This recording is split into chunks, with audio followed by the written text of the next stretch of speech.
Туган авылым әрмәтімде үте минем гомер елларым. Шетя җиргә китмәмен дип, яшьлегемдә уйладым. Зәйтүнә Исмәгыйлова, Гөлфия Сабитова исемнәре киң җәмәгатьчелеккә таныш түгел. Шушы төбәктә туып үскәннәр. Шунда йөрәк моңнарын шигъри тизмәләргә куша башлаганнар. Айсылу Насыйбуллина кебек күпләре шигърият белән балачактан мавыга. Башлангыч классларда яза башладым. Зүрәниемдә булыша иде. Ярткан шагыйрем дигән шигырем бар. Муса Җәлилгә багышладым аны.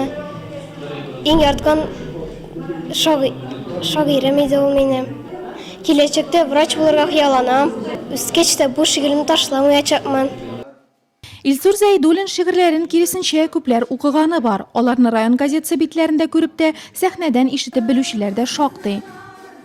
Зөләйхалар булган һәм булачак. Сатмаганнар ислам алласын. Сез булганга татар исән бүген.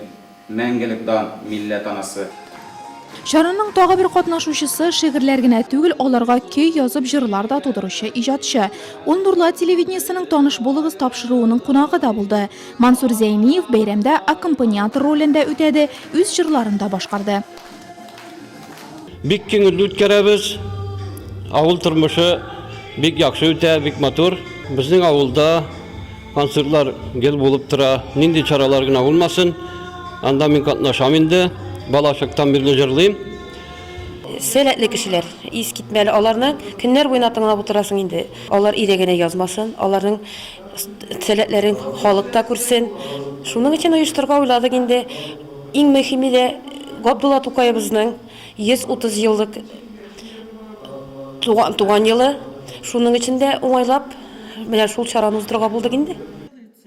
Гомумән бу төбәк талантлы кешеләргә бай. 22 ел технология укытучысы булып эшләгән Татьяна Сафронова кебек кул эшләнмәләре белән шаккаттыручылар да күп монда.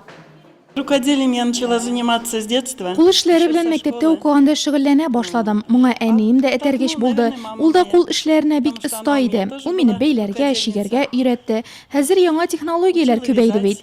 Эшләнмәләр үрнәкләрен журналлардан да, интернет челтәреннән дә табам. Барысын да ясап карыйсы килә. Идә калмый да диярлек. Бүләк итеп бетерәм.